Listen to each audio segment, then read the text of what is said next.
Well, hello everyone and welcome back to my channel. In today's video, we're going to talk a little bit about facing fears when it comes to starting a field inspection career.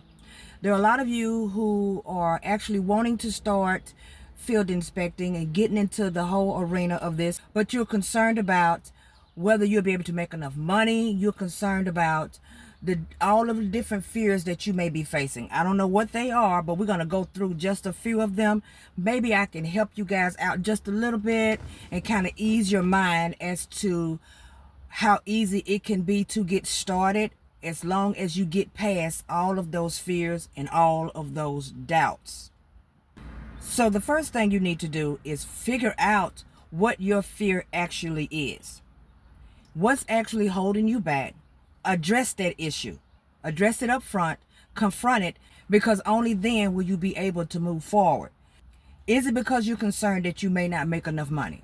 Is it because you're worried that you may not have enough work in your area? Is it on your part personally? Are you concerned that you may not have enough confidence to do the work?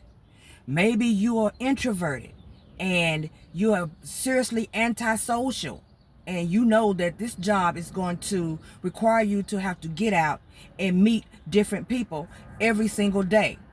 Because in order to do the work, you are going to have to meet people. You're going to have to talk to them over the phone. You're going to have to send out emails. You're going to have to meet them at locations and be able to communicate with people who you've never met before.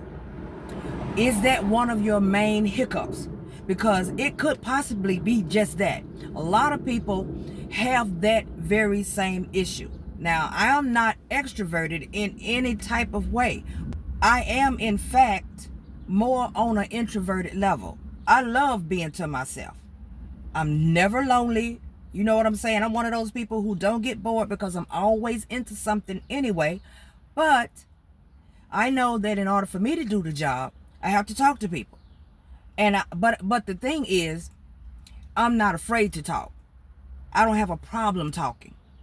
I don't have a problem communicating. I don't have a problem building rapport over the phone whenever I do call to set appointments.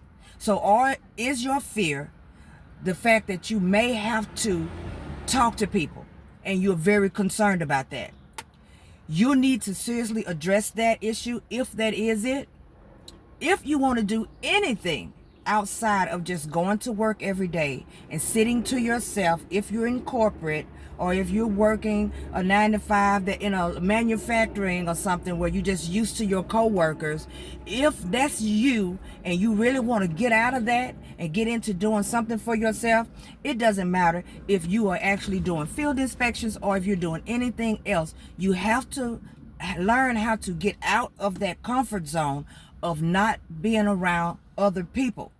You're going to have to realize that in order to do anything, you're going to have to be able to communicate, because you can't sell anything unless you communicate with people, right? You can't grow your money at all if there's no form of communication. So unless you're going to be at home working stocks and trades where you really don't have to talk, you need to get out of that shell. So if that is what your problem is, address that problem. Write it down if you need to. Put it on paper. I always write things down. Write it down, put it on paper. Address what your issue is. Really think it through. What is happening with me? And why am I having such a problem with getting started? What is scaring me? Okay, so now, outside of that, let's move on. Is your fear because you're concerned about making money? Will I be able to make the money? Well, that comes with research. You're going to have to do some research first. You're going to have to really dig in and figure out, is work available in your area? Okay? Sometimes research is not even needed. If you live in an area where you know that it's even hard to find a 9-to-5 job, it may be hard, okay?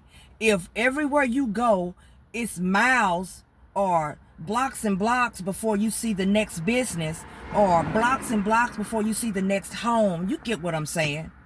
then doing this type of work, as far as personal lines with homes, you may have more fluent of work than you would if you were doing field inspection, doing commercial, okay? Because you don't live in that area, unless you're willing to travel outside of your area. So now that would be one of the main issues where your money would be a problem, okay? The next thing is, are you concerned that you will not make enough money throughout the month, but you do live in an area where it's possible that you can? If that is your issue, then you need to understand that doing any type of entrepreneur work, this independent contractual work, no matter what it is, there are some ups and there are some downs when it comes to money. You may go months and months and never have a problem. Your money is fluent. It's like flowing. Like if you say, bring me money, here comes money. You are in control. You are ruling it, right? And then you look around and weather changes and now you're not making as much.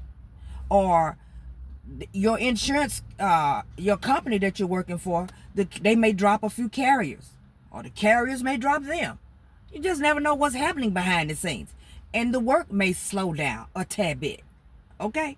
You never know what's going on. Holidays, things could happen. But for the most part of the year, if you get lucky and sign up with you some companies and they start to give you workflow and you can see that this workflow is consistent, which is one of the reasons why I said to always sign up with as many companies as you can when you start. Okay? And worrying about what companies other people are working for is not going to do you any justice at all, because that company may not have as much work where you live versus where this person lives. So don't concern yourself with that. Just concern yourself with getting as many companies as you can under your belt.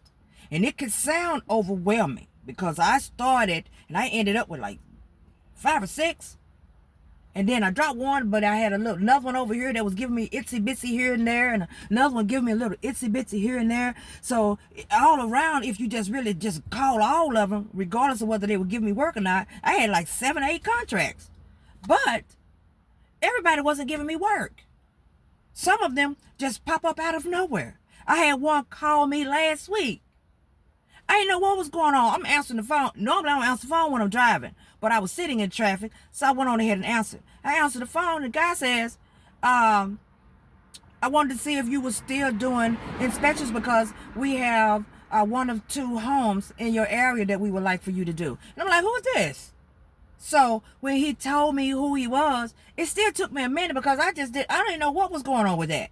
And come to find out, it was one of those old companies, an old file that I even still have in my email that I need to delete. This company has never given me work. You see? A lot of them may say that they are national, doesn't mean that they're going to have work for you. And no one can tell you if they are. But to just be fearful that you won't make any money, you have to hit the ground running. You have to address that issue. What is your issue? What is the problem? Because you can make plenty of money doing this work. Okay? The problem would probably fall in on the back end. Like, how much money are you spending? Are you prone to spend more money than you should be spending? Are you not able to hold your money? You see what I'm saying? Because you have to distinguish the difference between being independent and working a 9 to 5. If you're working a 9 to 5, as long as you go to work, you know what I'm saying, and your job ain't closing down and all those different things, and, you know, heaven forbid if they're not trying to low-key shut your business down, as long as none of that stuff is going on, then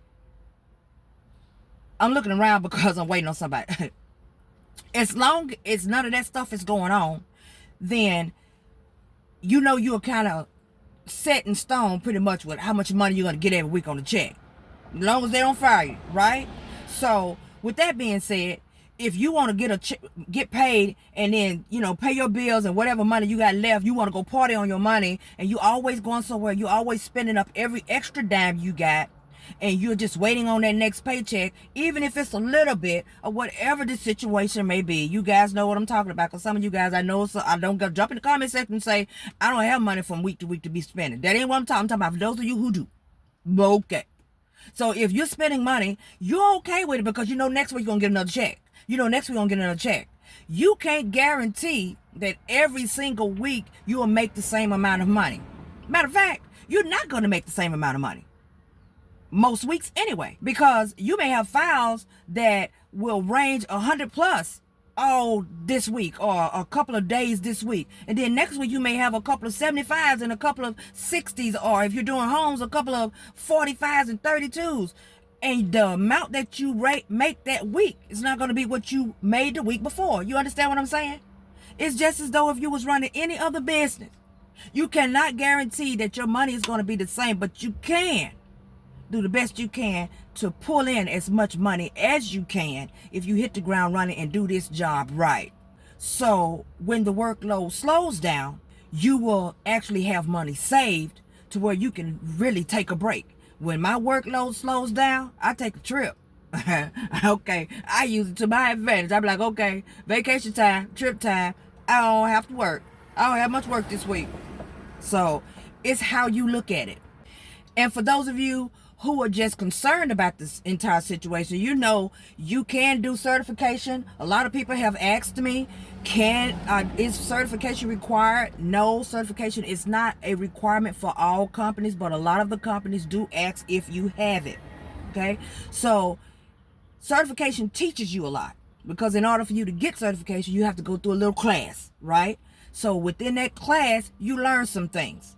And when you get your certification, it makes you feel confident that you have learned enough. So you can do that.